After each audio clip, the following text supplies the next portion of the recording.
This conference will now be recorded. Yeah, we're calling to order the meeting of the Oil and Gas Conservation Commission.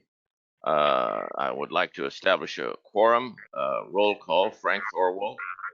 Dale Nations on the phone. Bill Feierabend. Stephen Cooper. We have a quorum. Is there any conflicts of interest?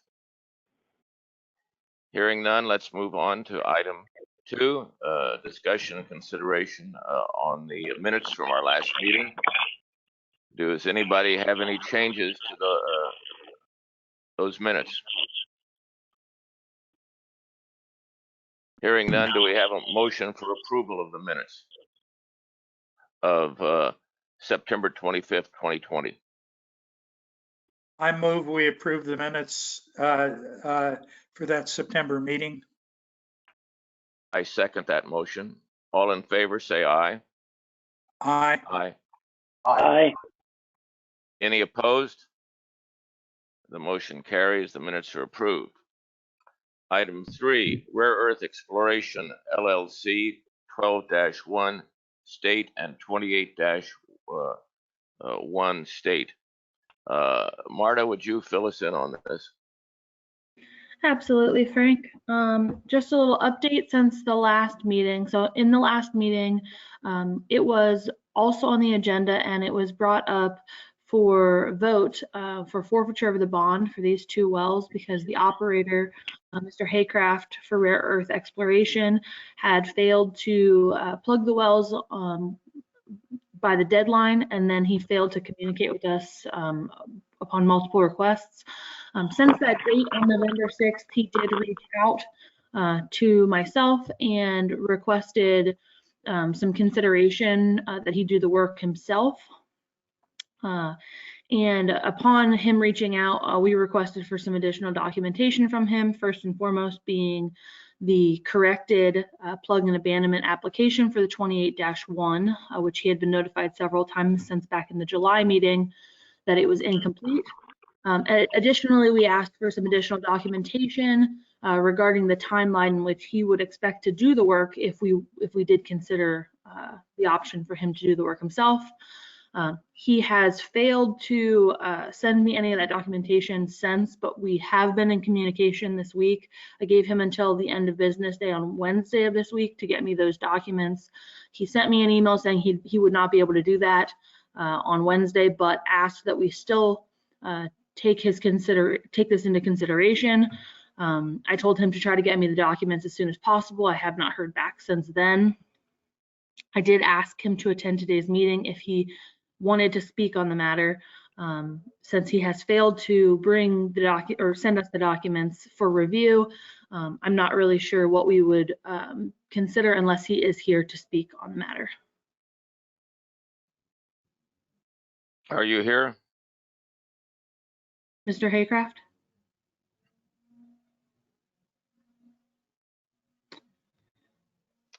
Does not appear so. No, it does not. Marta, what are your recommendations? Based on discussions and Jay, feel free to chime in on this. Based on conversations between Jay and yourself, Mr. Chairman, basically the impression is that if Rare Earth Exploration were to get us the proper plug and abandonment paperwork for consideration and it were approved and he did the work before we were able to bid out the work for bond forfeiture, then there would be nothing to forfeit the bond to do. So technically he could still pursue that avenue if he wanted to, but we will, I suggest we continue pursuing the avenue of bond forfeiture and seeking out bids for the work at this time. Any discussion on this topic? Mr. Chairman. Yeah. Go ahead, Bill. Sorry, go ahead and go first. Mr. Chair, our minutes of our last meeting, we did a really good job, staff did, of preparing the minutes. We have been working on this issue since November of last year. We have given 4 plug and abandonment extensions in this matter. And we really had essentially no meaningful communication since probably our July meeting. I believe the I believe our director's recommendation is appropriate. My concern is I don't want to needlessly waste staff and Attorney General time basically litigating and going forward to forfeiting the bond. And I believe that we should consider setting a day certain for us to start the process that would give the operator the one last final opportunity to get these wells properly plugged and abandoned. But I do believe that we have more than done our part to try to work with an operator. Basically, we are at the same point in the road that we were 1 year ago. Thank you. Mr. Fire Robert, Commissioner. Yeah, okay. Yeah, my feeling, this is like a country and western song, one last final opportunity, you know. And we really, my feeling is it's gone on long enough. I look forward to comments from Dale. But just one quick thing, I notice a lot of people that are, I don't recognize that are in virtual attendance here. Could we get a really quick description of the work that needs to be done, the work that we're talking about, so everybody's on the same page? In terms of plug and abandonment? Yeah, Okay. yeah. Just So real quick, a summary. absolutely.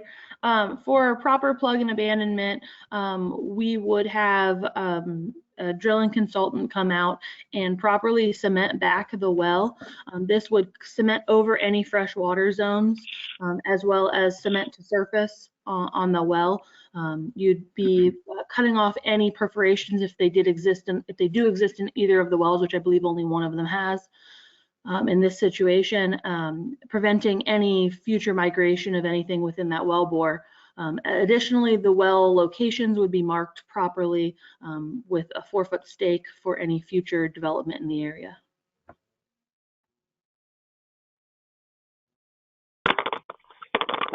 This is Dale.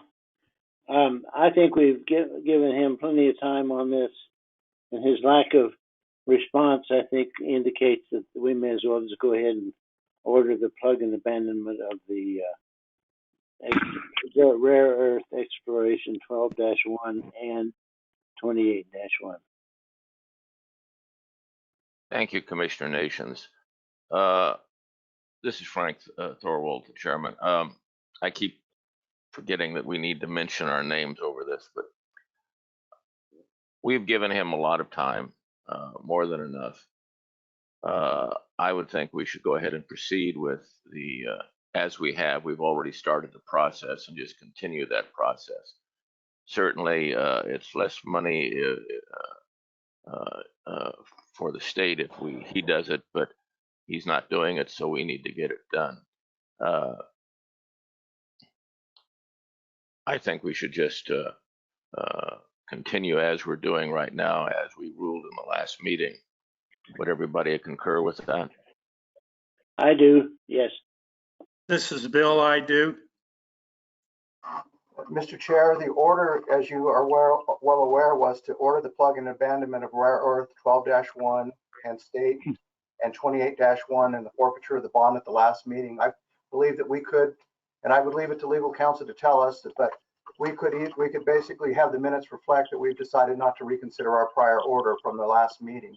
If he believes that we need to have another motion made, I think we can certainly address that issue. This is Jay Scardin. I don't think you already voted on this, and I guess you're considering whether to change it or not. But I don't see any need for another motion. Thank you, Administrator Houghton. Could you just fill us in on what the status is right now of the bidding process for us doing this plug and abandonment?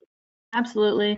So given the type of bond this is, I believe it's certified check, this process through the way that the rules are stated currently would require bidding out the work. So I've been working with procurement with DEQ in order to get multiple bids for the work, and then the commission can vote on on whom we would like to do the work once we've seen those bids. I'm in the process of getting a bid sheet written up with them, and that was postponed tentatively for this meeting about a week now. We've put it off a little bit, our final meeting with them, but I will go ahead and reschedule it for next week and continue the process. Thank you. Mm-hmm. Any other discussion on this topic? Then let's move on to the item 4, the meeting calendar for next year. Does anybody have any issues with those dates?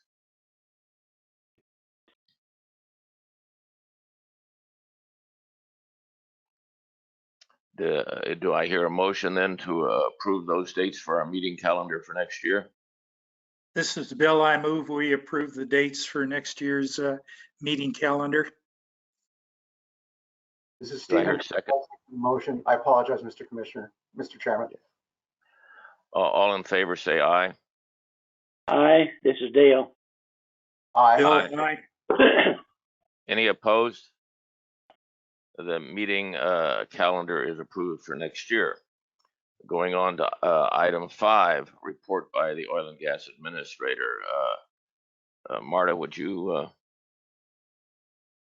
Absolutely.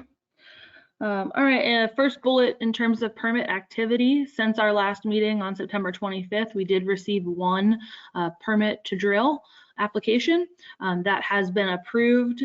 That would be Desert Mountain Energy, applied for a well, and everything's been approved with that one as of this week. Next bullet, Pollard Helium, the plug and abandonment of that well, just an update on the status of that. The company that will be doing the work, Butler Petroleum, they've reached out to me. They've had an internal COVID incident, therefore they're quarantining their rig crew at this time, but do intend to start the work within probably, I think at this point it's probably within a week or two from now, just given the health status of their employees. Then moving on to Prize Energy Resources. As the next bullet, I just wanted to give a little bit of an update on the APP, so the Aquifer Protection Permit. Last update that I got from DEQ's Aquifer Protection Permit group was that they have reached out to Prize Energy regarding some additional information that they've requested, and they're continuing communication with Prize on those matters, but still has not moved forward yet, and they're waiting for them to respond with additional information. Next would be procedure manuals and standard work practices. Just giving an update on that. I'm currently working on updating and clarifying some of our standard work documents for operators, particularly some of the checklists, to try to make things a bit more clear as they fill out their applications, and hopefully ensure we get complete applications and less incomplete applications in the future. Next item would be the AZOGCC meeting. An update on that annual conference was held virtually this year. That was about a week ago. There were several meetings virtually, and between myself and the chairman, we attended those meetings, those virtual meetings. I would say we gained a grasp on how COVID, as well as oil and gas pricing, has been impacting several states across the country, as well as Canadian provinces. And then we also kind of found that overall a focus has been on plugging abandoned wells in several states this year, and looking for funding to do that. So a lot of states have been going after federal funding for that. And then the next bullet for web redesign. Just a quick update on that. I'm finalizing a presentation / outline of some web updates that we want to do again to continue to create clarification and make the website simpler and easier to use, and provide more information as a resource to operators and the public. I plan to send that out to the commission for review and comment shortly. So please, commissioners, keep an eye out for that. In terms of future presentations, between the chairman and I, we've come up with several ideas for future presentations. I know we had the 2 presentations from Halliburton over the last 2 meetings, and we've gotten some feedback on those, and the goal for the future is to try to make these presentations, I would say, more broad for the audience, so that we have better coverage in terms of understanding of the material. We've gotten a little bit of feedback about things being a bit more technically focused, and we're going to try to simplify some topics in the future so that everyone can understand them. And then for DEQ, just an update in terms of relationship between the commission and DEQ. Everything has been great. Communication continues with the Aquifer Protection Permit Group regularly. And additionally, with DEQ, we are working on a single point of failure, which is basically a backup for my position in the event that I need to take some time off or I have to miss anything. This way we have someone trained up on my responsibilities to ensure no lags in responses to operators of the public. And then rules updates. I'm continuing to work with the AZOGCC on rule updates in order to determine what's best for Arizona, because we know that what's best for other states isn't necessarily best for Arizona rules. So we're taking all of that into consideration and working on getting something finalized for next year. And then lastly, the web portal, continuing to work on that. It has not been forgotten. There's been a lot of great input put into that. That's been handed over to me from the previous administrator. And we're hoping, pending funding, we can move forward with that soon. And that's all I have, Chairman. Any questions or discussions? Hearing none, let's move on to item 6, report by the chairman. There is no legislation at this time to report on. With regard to the AZOGCC meeting, there was a lot of interesting discussions, talking about the oil and gas industry and how COVID has affected it, as Marta mentioned. The reserves and loans with regard to companies out there, and the effects of the downturn on repayments of those loans. The discussions of what was termed ESG, or environmentally, social, and governmental funds and requests, and how that's affecting the industry, and some draft resolutions with respect to that will be brought up at future meetings of the AZOGCC. I might add they've been very helpful to us, also in directing us to grants and talking about orphaned wells that may be out there from back in the 40s, and the plugging of those and general grants. There's been a big discussion on types of funding available, and that ties into the budget. We've worked with DEQ and analyzed our budget for the year to be able to do some of these other things that we've been wanting to with regard to the website, being able to get information more effectively out to the public and have better input. So that is all in the works, as Marta discussed. She's been very effective in that, and I just want to say thank you to Marta. She has been working diligently, and we meet virtually every Wednesday to discuss this, and she keeps me informed and notified of any documents that go out I receive copies of, so we can verify that as we move forward. Any questions on my report?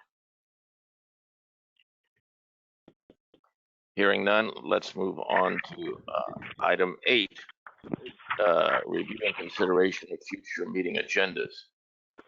Does anybody have any commissioners have any recommendations on things they would like to have on the agenda for future meetings, besides the continuation of these briefings by we're going to continue with the briefings, by the way, and from both educators, uh, companies like Halliburton in the past, associations, and other groups out there, so we can get a diversified view from all perspectives. Mr. Chair, I don't know if my caffeine kicked in yet, but did we skip number 7, call to the public? You know, you're right. Yes. Thank you, sir. What happened was I did a printout, I'm afraid, and it didn't show up on the printout. I'll come back to that after we finish this. Thank you. Any other questions for me?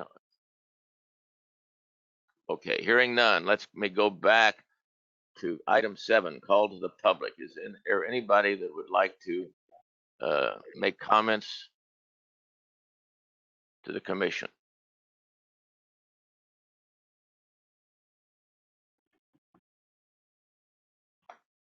I see somebody talking to you. There, your mic is unmuted now. Are you? Can you hear me now? Yes. Okay, thank you. My name is Debbie Gibson. And what I was interested in, it says here that you issued a well permit for Desert Mountain Energy.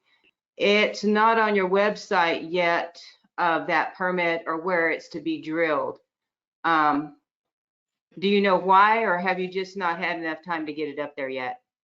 Hi, Debbie. First of I all, can update just on a second, Marta, we can't answer questions at this point. Oh. We can have people address us at this point, but in general terms, it always takes a week or so to get things up on the internet. After we've done that, the process is a little lengthy, and that's why we're trying to improve our website to make it much more efficient and effective in getting and